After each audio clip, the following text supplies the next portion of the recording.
Hola, ¿qué tal amigos de Sport Venezuela? Les saluda Bruno Gómez Cersante y hoy tenemos un tema interesante, sobre todo para aquellos que son fanáticos del fútbol italiano, del calcio, de la Serie A y por supuesto de la selección, porque en Italia han vivido una semana muy intensa, me atrevo a decir que unos 10 días muy intensos, debido a 4 finales disputadas con representación del fútbol italiano, 3 a nivel de clubes, otra que tiene que ver con la selección juvenil sub-20 en la final del Mundial.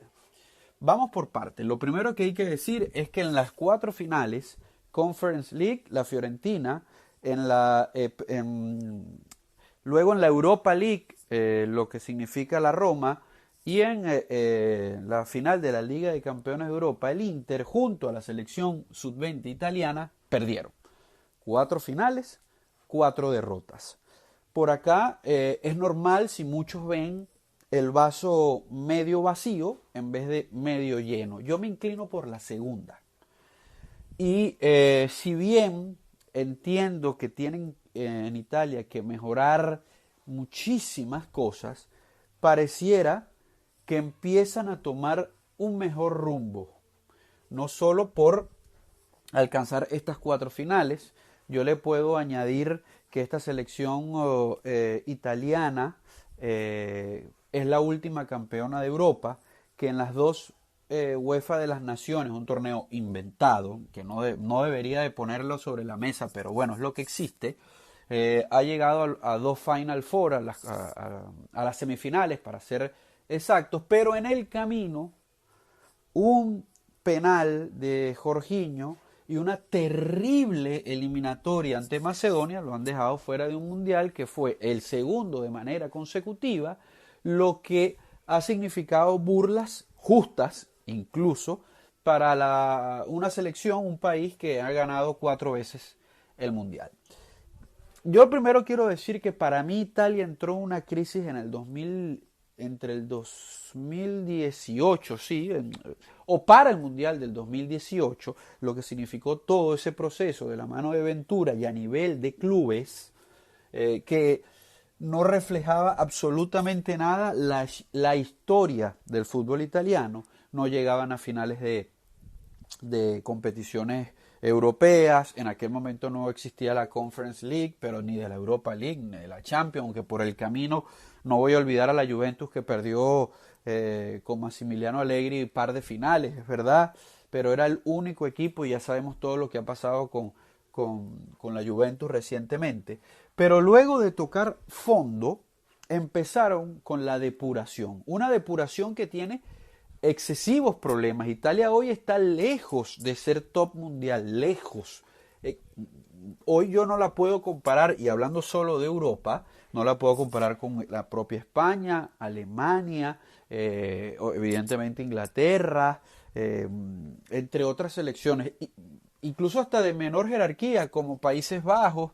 Cuando me refiero a hacer esta comparación tiene que ver con categorías juveniles, categoría mayor, etcétera, etcétera. Y también podemos irnos a nivel de clubes, donde a lo mejor Países Bajos, Bélgica, etcétera, no son más que la Serie A italiana, pero Alemania hoy pareciera que sí, España y la propia Inglaterra. Creo que esas son las mejores 4 ligas europeas, cada quien la puede ubicar en el puesto que lo deseen. Aunque si me apuran, creo que ya el calcio es más que la Bundesliga. Si me apuran.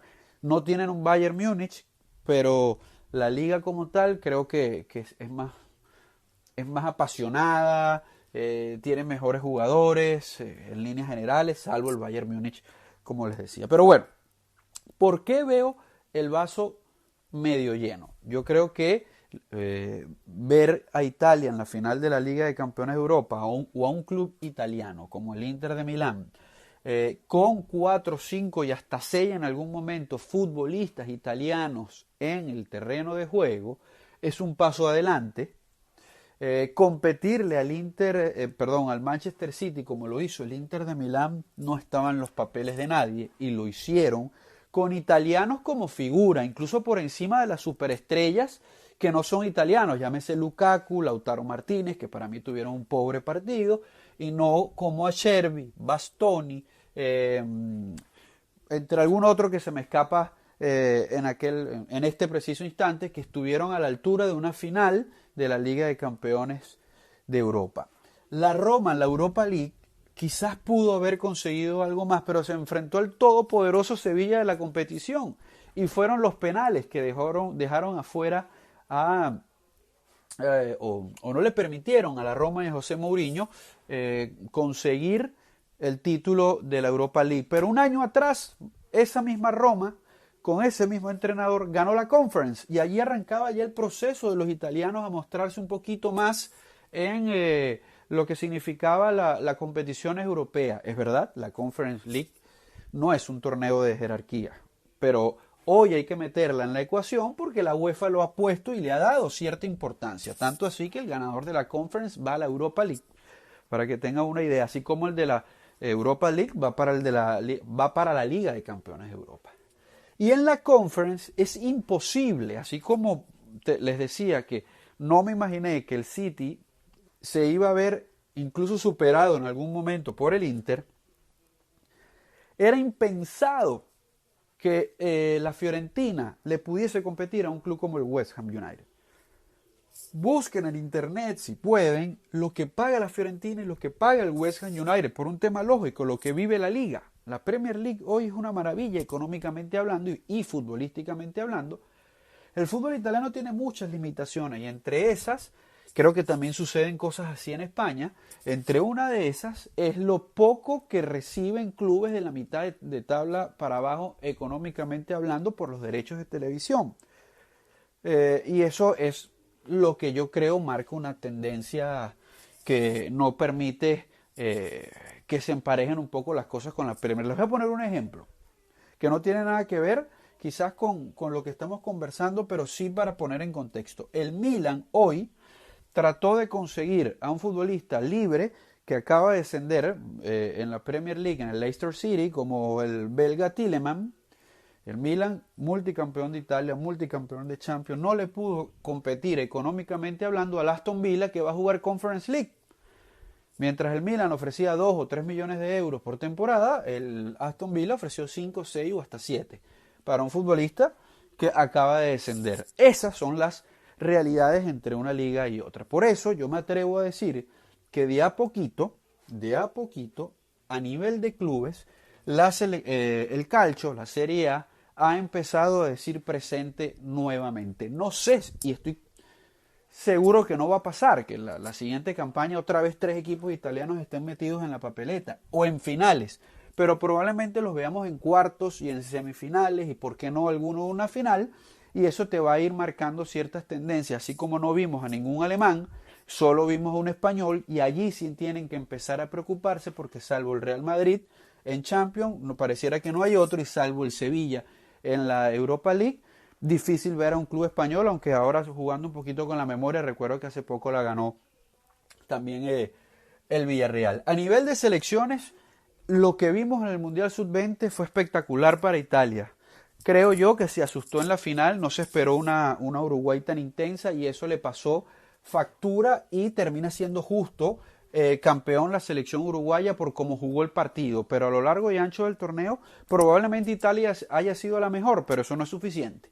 Ahora, de cara al presente, o de cara al futuro, mejor dicho, Italia va a encontrar un par y hasta 5 o 6 futbolistas que van a alimentar una selección mayor que hoy, para ir cerrando el tema, va a estar disputando en estos días el Final Four de la UEFA Nation League, donde nuevamente, luego del fracaso de no ir al Mundial, está metido entre los 4 mejores y que tiene inconvenientes de sobra porque ha tenido Roberto Mancini que ir a la nacionalización de algunos jugadores.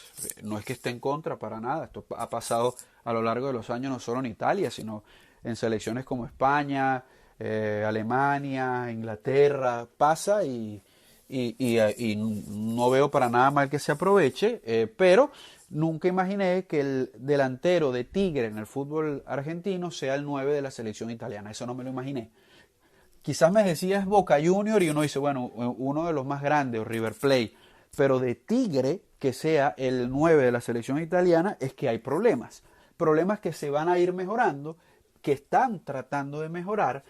El equipo es bastante competitivo, no en vano ganó una Eurocopa y de manera justa en Wembley ante Inglaterra, eliminando a Bélgica, a España, a Austria, ganándole a Suiza, ganándole por allí también a la selección de Turquía, es decir, a rivales de cierta importancia, sobre todo en la fase final cuando elimina a España y a la selección de Inglaterra. Pero si bien hoy Italia debe estar bastante deprimida y triste por haber perdido 4 finales en menos de 15 días, 3 a nivel de clubes y 1 a nivel de selección, los que vemos el vaso medio lleno decimos: el calcio, la Serie A y la selección italiana están empezando a volver.